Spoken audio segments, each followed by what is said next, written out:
All right, here we go again. Glad to have you back again to join us for our daily Bible reading. Welcome, everyone. And this is day 186, believe it or not, 186 days through the year. And we're going to cover again in 2 Kings right at the very end of chapter 11, verse 21. And then we're going to go through chapter 13. And then we're going to jump over to 2 Chronicles 24, and we'll pick that up, and that's going to fill in, again, a few more details. So let's get right to it. If you are ready to go, let's begin. Judah's king Joash. Joash was 7 years old when he became king. Chapter 12. In the 7th year of Jehu, Joash became king, and he reigned 40 years in Jerusalem. His mother's name was Zibiah. She was from Beersheba. Throughout the time the priest Jehoiada instructed him, Joash did what was right in the Lord's sight. Yet the high places were not taken away. The people continued sacrificing and burning incense on the high places. Repairing the temple. Then Joash said to the priests, all the dedicated silver brought to the Lord's temple, census silver, silver from vows, and all silver voluntarily given for the Lord's temple, each priest is to take it from his assessor and repair whatever damage is found in the temple. But by the 23rd year of the reign of King Joash, the priests had not repaired the damage to the temple. So King Joash called the priest Jehoiada and the other priests and asked, why haven't you repaired the temple's damage? Since you haven't, don't take any silver from your assessors.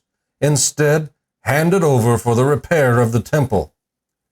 So the priests agreed that they would receive no silver from the people and would not be the ones to repair the temple's damage. Then the priest Jehoiada took a chest, bore a hole in its lid, and set it beside the altar on the right side as one enters the Lord's temple.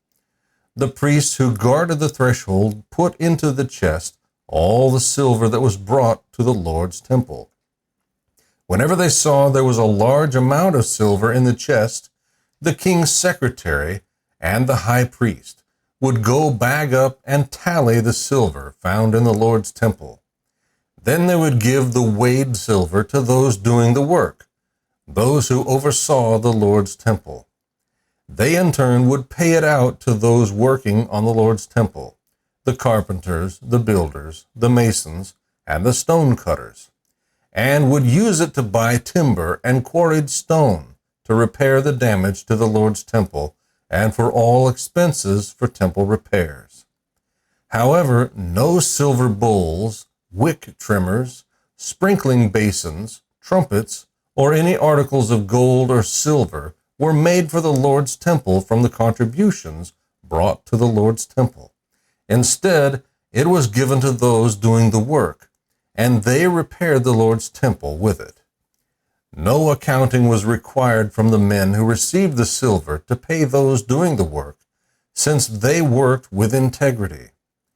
The silver from the guilt offering and the sin offering was not brought to the Lord's temple, since it belonged to the priests. Aramean invasion of Judah. At that time, King Hazael of Aram marched up and fought against Gath and captured it. Then he planned to attack Jerusalem. So King Joash of Judah took all the items consecrated by himself and by his ancestors, Judah's kings Jehoshaphat, Jehoram, and Ahaziah, as well as all the gold found in the treasuries of the Lord's temple and in the king's palace, and he sent them to King Hazael of Aram. Then Hazael withdrew from Jerusalem. Joash assassinated. The rest of the events of Joash's reign, along with all his accomplishments, are written in the historical record of Judah's kings. Joash's servants conspired against him and attacked him at Bet Millo on the road that goes down to Silah. It was his servants Josabad, son of Shimeat, and Jehozabad, son of Shomer, who attacked him. He died, and they buried him with his ancestors in the city of David, and his son Amaziah became king in his place. Israel's king Jehoahaz, chapter 13. In the 23rd year of Judah's king Joash, son of Ahaziah, Jehoahaz, son of Jehu, became king over Israel in Shamron, Samaria, and he reigned 17 years. He did what was evil in the Lord's sight, and followed the sins that Jeroboam, son of Nebat, had caused Israel to commit. He did not turn away from them. So the Lord's anger burned against Israel, and he handed them over to King Hazael of Aram, and to his son Ben-Hadad during their reigns. Then Jehoahaz sought the Lord's favor, and the Lord heard him, for he saw the oppression the king of Aram inflicted on Israel. Therefore the Lord gave Israel a deliverer, and they escaped from the power of the Arameans. Then the people of Israel returned to their former way of life, but they didn't turn away from the sins that the house of Jeroboam had caused Israel to commit. Jehoahaz continued them, and the Asherah pole also remained standing in Shamron. Jehoahaz did not have an army left, except for 50 horsemen, 10 chariots, and 10,000 foot soldiers, because the king of Aram had destroyed them, making them like dust at threshing. The rest of the events of Jehoahaz's reign, along with all his accomplishments and his might, are written in the historical record of Israel's kings. Jehoahaz rested with his ancestors, and he was buried in Shamron. His son Jehoash became king in his place.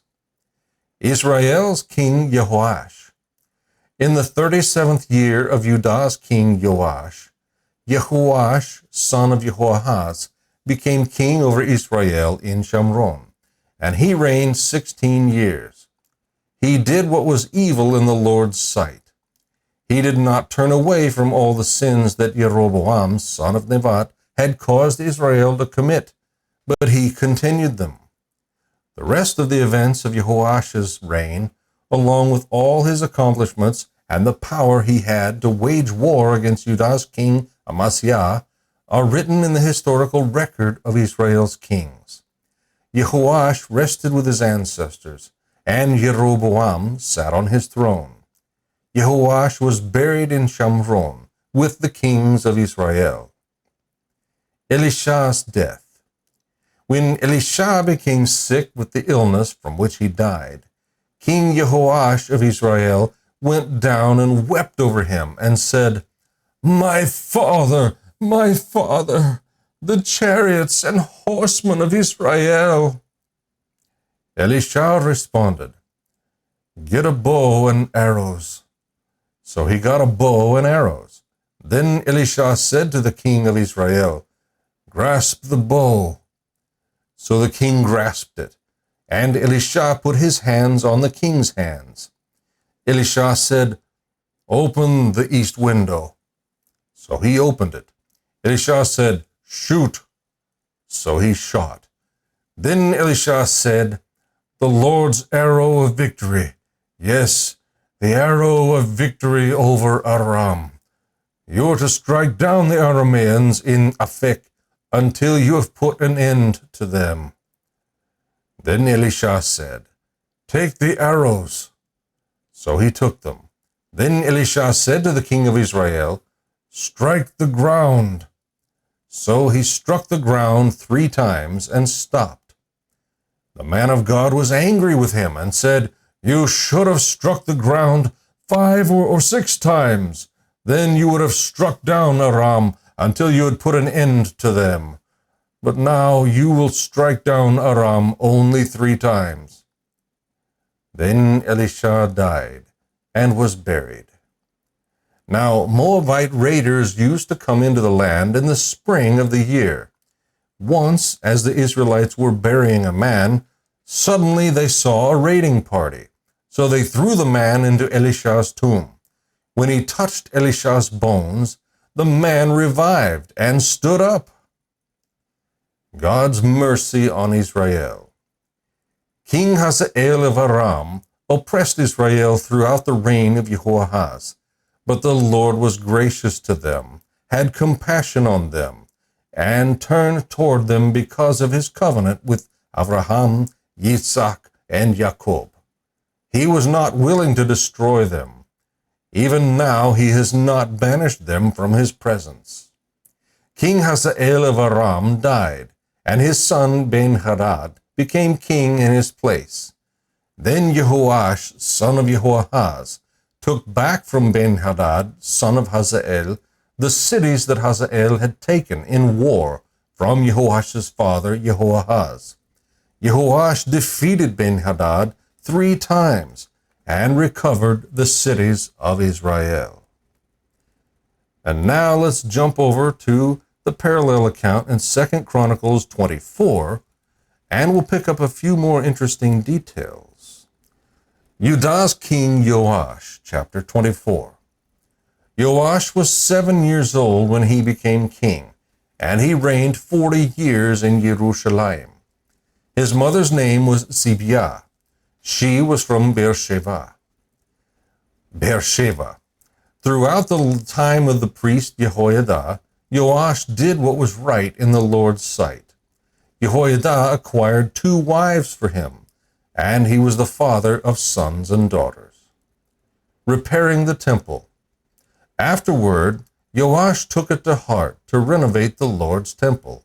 So he gathered the priests and Levites and said, "Go out to the cities of Judah and collect silver from all Israel to repair the temple of your God as needed year by year, and do it quickly." However, the Levites did not hurry.